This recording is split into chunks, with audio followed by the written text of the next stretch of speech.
कायरे साहब, पाकिस्तान में एक अनफॉर्चुनेटली हम एक ऐसे साइकिल में फंसे रहते हैं जहाँ कभी नवाज शरीफ मोदी का यार होता है, कभी इमरान खान यहूदियों का एजेंट बन जाता है, कभी नवाज शरीफ मुल्क दुश्मन होता है, कभी बेनज़ीर सिक्योरिटी रिस्क, अल्लाह पाक उनके दर्जात बुलंद फरमाए, और अब इमरान खान जो कुछ कर रहा है वो मुल्क तोड़ने की साजिश कर रहा है। हम इस चीज़ से बाहर नहीं निकल सकते। मलिक साहब, एक तो सियासत का हमारे यहाँ गर्मा गर्मी का मिजाज है। ये पाकिस्तान नहीं, सिर्फ हिंदुस्तान में भी यही मिजाज है। इसी तरह की गरम गरम बातें, लोगों को भी इसी में मज़ा आता है। आप बैठ के किसी को माशरे के अंदर दरस व तदरीस का काम करें, बड़े आला किस्म का वाज देने वाला कोई मुबल्लग आ जाए तो उसकी बात हमारे जहनों में नहीं उतरती। और जो चीख चिंगाड़ करके ज़ोर से मुबल्लग बोलता है, भले वो गलत ही बोल रहा हो, लोगों को लड़ा रहा हो, नफरत फैला रहा हो, वो लोग उसको ज़्यादा अट्रैक्ट करते हैं, उसके ज़्यादा जुड़त होती है। ये हमारा कौमी मिजाज बना हुआ है। सियासत को दुरुस्त करना है। इज इट जस्टिफाइबल या इसको ठीक करना? बिल्कुल जस्टिफाइबल नहीं है। देखिए, अब आप हमें, जो कौमें जमहूरियत में आगे बढ़ी हैं, उन्होंने माजी से सबक सीखा है, हमें भी सीखने की ज़रूरत है ना। हम अपने रवैये तब्दील किए बगैर अगर कहें कि हम जमहूरियत के ज़मरात हासिल कर लेंगे, नहीं हो सकेगा। मैं तो रोज़ कहता हूँ कि ना हम अपने पुरानी शनाख्तें ख़त्म कर रहे हैं, ना अपने रवैये तब्दील कर रहे हैं, और हम चाह रहे हैं कि जमहूरियत आ जाए।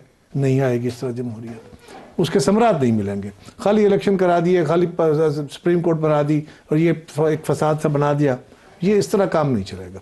दो पहलू हैं, एक तो सियासत के अंदर तलखी है उसका भी, और दूसरा है समाज के अंदर।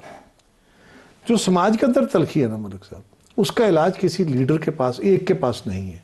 और लीडर सिर्फ सियासी नहीं है, आप भी लीडर हैं, क्योंकि आप ओपिनियन मेकर हैं, आप लोगों को एजुकेट करते हैं। उस्ताद भी ओपिनियन मेकर है, जज भी ओपिनियन मेकर है, इस मुल्क के अंदर जो हमारा मजहबी रहनुमा है वो भी ओपिनियन मेकर है। जब तक हमारे यहाँ साहिब शऊर लोग जो जिम्मेदार बैठे हुए हैं अपनी अपनी जगहों पे, ये एक जिम्मेदारी के साथ कोशिश नहीं करते, एक समाजी तहरीक अवेयरनेस की नहीं चलती, हमारे यहाँ टॉलरेंस आराम से नहीं आएगी। ये हमारी तलखी हमारे मिजाज का हिस्सा है, DNA में दाखिल हो चुकी है। और इस तलखी को निकालने के लिए बड़ी ज़बरदस्त तहरीक की, समाजी तहरीक की ज़रूरत है। दूसरा, और ये सिर्फ सियासतदानों पे छोड़ने वाला काम नहीं है, ना उनके पास करोगे। हमारा तो एक दूसरे में तसादम, आप मुझे बता दीजिए कोई सियासतदान जो बिल्कुल प्यार से, मोहब्बत से, आराम से बात करे और लोग उसकी बात सुन लें। आप यहाँ पे ये मुझे बताइए, आप जा रहे हो सड़क पे और वहाँ खड़ा हुआ कोई शख्स आपको आला अखलाकियात का लेक्चर दे रहा हो, तो लोग, कितने लोग उसकी बात खड़े होकर सुनेंगे? वही खड़ा हुआ दो चार बंदे आपस में लड़के गाली गलौज शुरू कर दें तो सारा मीडिया भी उसको फोकस कर रहा होगा, लोग भी खड़े हो जाए। तो ये हमारा मिजाज बना हुआ, बजाय इसके उससे नफरत करें। सियासत के अंदर भी ये तलखी आ गई है बहुत, और हम ये समझते हैं, हम दुश्मनी बनाते हैं ना। हमारे यहाँ वो पुराना ट्राइबल रवैया है, हम ट्राइबल सोसाइटी है आज भी। ट्राइबल रवैया ये है कि हम अपने मुखालिफ को और मुखालिफ सोच को ख़त्म करके दम लेंगे। मैंने इसका तो गला ही दबा देना है, हालांकि ना कभी किसी से गला दबाया जा सका है।